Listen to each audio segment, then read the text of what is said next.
daripada satu kup PKI yang gagal. Di masa Orde Baru, beberapa tokoh terlibat dalam peristiwa G30 SPKI akhirnya harus menerima nasib tragis ini. Peristiwa yang dikenal dengan Gerakan 30 September atau G30 SPKI ini menjadi salah satu tragedi paling kelam dalam sejarah Indonesia. Tragedi ini ditandai dengan pembantaian para jenderal TNI oleh kelompok yang diduga kuat diorganisir oleh Partai Komunis Indonesia, PKI. Setelah kudeta ini gagal, para tokoh penting PKI menjadi buronan negara dan akhirnya dieksekusi mati di bawah perintah Presiden Soeharto. Siapa saja mereka? Berikut 4 tokoh utama yang akhirnya menerima hukuman mati terkait peristiwa ini. Syam Kamaruzaman. Sekilas, Syam Kamaruzaman terlihat seperti sosok biasa di lingkungan keluarga dan masyarakat. Dia dikenal sebagai pengusaha, hidup tenang, tanpa ada tanda-tanda yang mencurigakan. Namun, di balik kehidupan sehari-harinya, Syam ternyata adalah anggota penting PKI.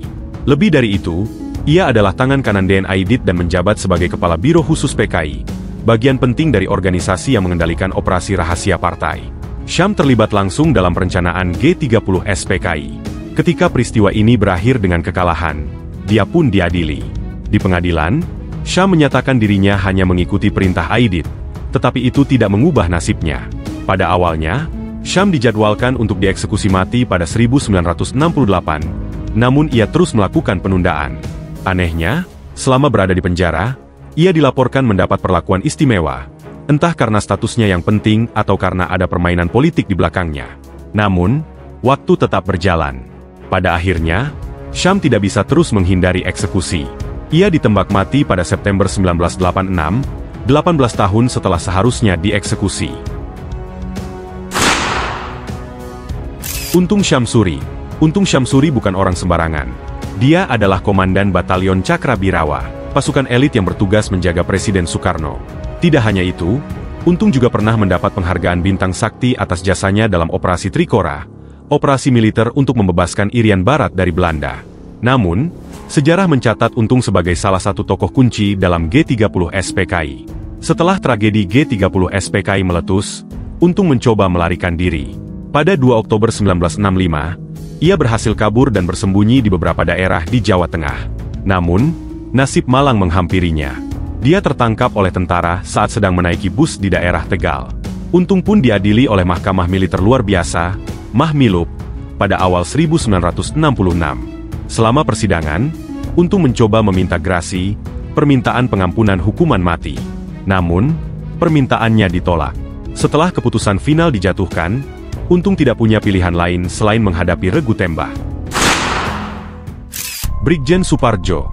Brigjen Mustafa Syarif Suparjo adalah seorang jenderal yang awalnya punya karir militer cemerlang. Namun, setelah peristiwa G30 SPKI, Suparjo menjadi salah satu tokoh paling dicari. Tidak seperti teman-temannya yang tertangkap lebih dulu, Suparjo berhasil bersembunyi selama hampir 2 tahun. Dia berpindah-pindah tempat persembunyian, mulai dari Pasar Senen hingga kawasan Halim Perdana Kusuma. Dia bahkan menggunakan nama samaran untuk menyamarkan identitasnya. Namun, pelarian ini tidak bisa bertahan selamanya.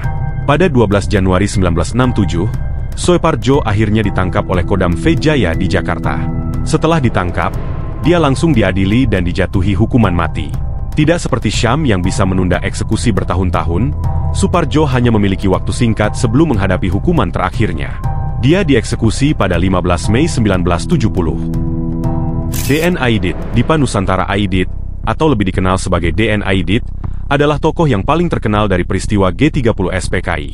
Sebagai Ketua Sentral Komite PKI, CCPKI, Aidit adalah otak di balik gerakan ini. Ketika kudeta gagal, Aidit melarikan diri. Dia kabur ke Yogyakarta dengan harapan bisa bersembunyi dari kejaran tentara. Namun, nasib buruk menghampirinya. Aidit ditangkap oleh pasukan Brigade Infanteri 4 Kostrad di sebuah kampung dekat stasiun Solo Balapan. Setelah penangkapannya, Aidit dieksekusi mati, tetapi bagaimana tepatnya dia tewas masih menjadi misteri hingga sekarang. Ada berbagai versi tentang kematiannya. Ada yang mengatakan dia ditembak di sebuah sumur tua di tengah kebun pisang, jauh dari pemukiman penduduk, lalu jenazahnya dimasukkan ke dalam sumur itu, mirip seperti cara para jenderal TNI yang dibunuh dalam peristiwa Lubang Buaya. Ada juga yang mengatakan bahwa Aidit tewas diledakkan di rumah tahanan. Sebelum eksekusinya, Aidit sempat melakukan 2 hal yang cukup ikonik. Pertama, ia meminta sebatang rokok sebagai teman, di saat-saat terakhir hidupnya. Kedua, ia sempat meminta izin untuk berpidato. Namun, permintaannya untuk menyampaikan pidato terakhir tidak dikabulkan, dan eksekusi pun segera dilakukan.